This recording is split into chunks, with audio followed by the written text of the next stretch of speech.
young couple. We met on Tinder. I met her on Tinder. And that was about 5 years ago. Yeah, this is a Tinder relationship blossoming. I saw him and I thought he was super cute. His profile picture had like his picture in the military. He was skateboarding. He had cool glasses. I swiped right to him.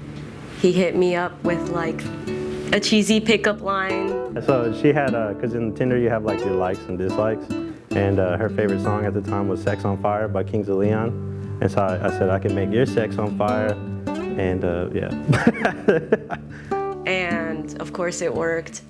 I had to Google one back to him because I didn't know one. I think she made a joke back because I put skateboard, because I used to skateboard, well, kind of, tried to. So because he took reference of my song, I was like, maybe I could take reference of his picture where he's skateboarding. So I said something about like, show me like a trick, or like, I could do an ollie too, or I don't know, something like that. And he was like, ooh, you skateboard? I was like, yeah, I want to. She made like a skateboarding joke or something. Basically, I just hooked him in right there. We clicked like pretty instantly. It was nice. It was nice to not be made feel like a weirdo. We hit it off really well through text. It took like maybe like a day or two for us to FaceTime each other, like exchange phone numbers and Snapchat. We were talking a little bit. We bonded over Mac Miller. We would make jokes on meeting up and things like that. I remember him sending me a Snapchat in the beginning, asking me what color LED lights he should pick. And I went to Walmart, got some lights, and I was like, should I get red or blue? She said red, but I got blue. I said red, and he picked out the blue ones. And then she ended up blocking me, like nothing. Like I was just gone. I was like, okay. It's like really sad about it. And then a couple days later, she hit me up. She was like, that was my friend, and he made me block you, but like he's gone now. Like, can we meet up? I said, when are we gonna meet up? And he's like, you gonna take me on a date? We met up that night. We planned on him picking me up at my apartment. I picked her up from her apartment. It was really late. It was kind of sketchy a little bit. And we went to Dunbar Lake. That was kind of like, I guess, our first date. We drove around the park for a little bit, just talked, listened to Mac Miller. So we sat in his car and we just talked all night and listened to music. It wasn't awkward or anything, like at all. I just kind of felt like comfortable, like I had known her. It was cliche, but like for my whole life, it just felt like comfortable. But yeah, we hung out for a little bit. I took her to my grandma's just to like hang out, you know, nothing weird. She spent the night actually. She met the family ghost and everything. In the morning, I took her home, and then I was like, so you want to hang out again? And she got all excited. She's like, you want to hang out again? And I was like, yeah, of course. We've been pretty inseparable since then. It's kind of funny because she had a boyfriend at the time. He likes to say that I had somebody else in that time. She said she didn't, but she had a boyfriend at the time. But I basically dropped everybody for him and everything the moment that we clicked in person.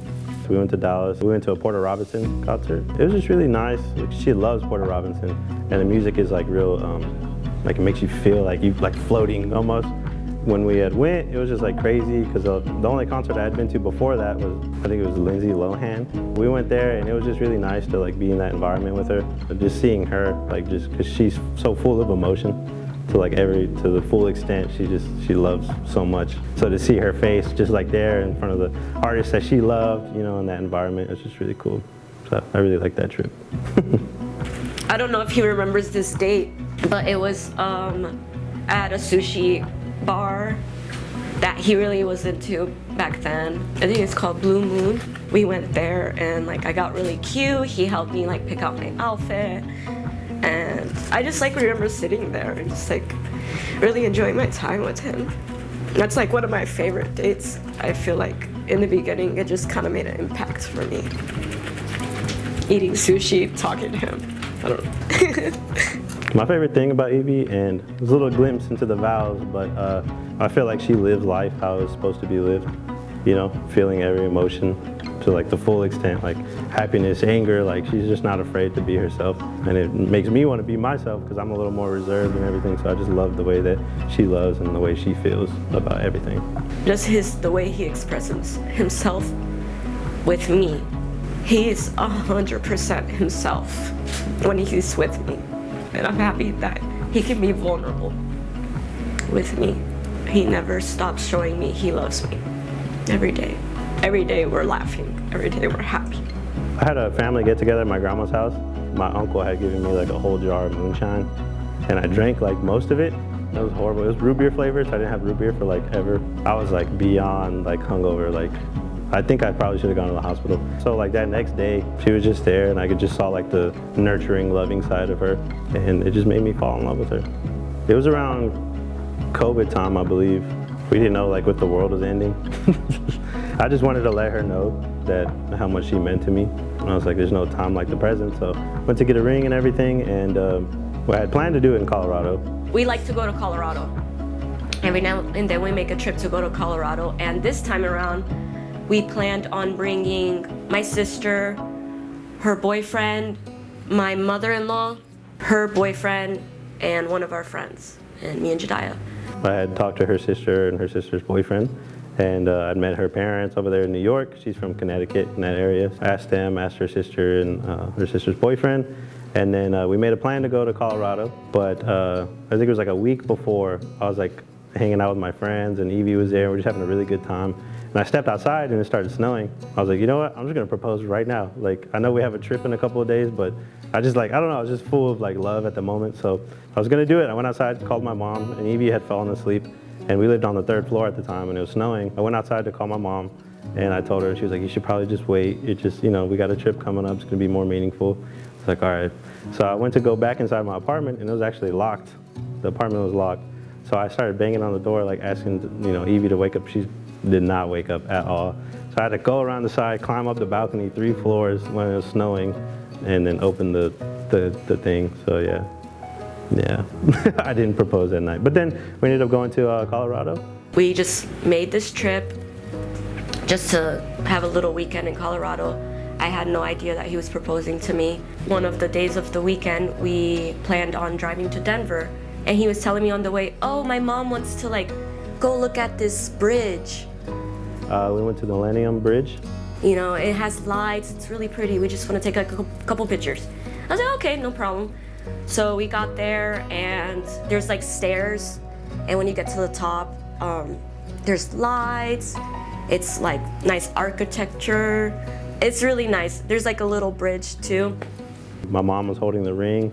Me and Evie were walking first. I fall back a little bit to grab the ring. I was talking to my sister when going up the stairs, and I heard something fall. It fell. It was really awkward, but we played it off. And he told his mom, Mom, you dropped your phone. And I was like, oh. And I was like, is the phone okay? And he's like, oh, yeah, it's fine. It was actually the ring in the box, and I didn't even know. And then we got to the bridge. The view is beautiful. We're taking it in. The family kind of falls behind, and it's just me and him looking at everything, looking at the lights. He was expressing to me like everything we've conquered, and like his love for me, and that he was always gonna be there for me. I turned around, got on my knees, told her how much I loved her and everything. Started mumbling a little bit because I was nervous. He told me he loved me, he turned around and he got on me and he proposed, and I was in shock, wasn't expecting it. And then, just popped the question. I cried so hard. I mean, I'm crying right now. I said I do, like, so quick. She said yes, I think, or I'm schizophrenic, or we're not really here right now. This is the future when you see this, but you look so beautiful, so handsome. I love you so much. We did it, and I can't wait to see you. I love you more. I love you more. Hey, love, I hope it's going good. I know you're probably freaking out right now, because I am freaking out. But by the time we see this, we will be married, and everything will be good. Well, I've gotten those massages, and I'm really excited to spend the rest of my life with you. And I love you so much.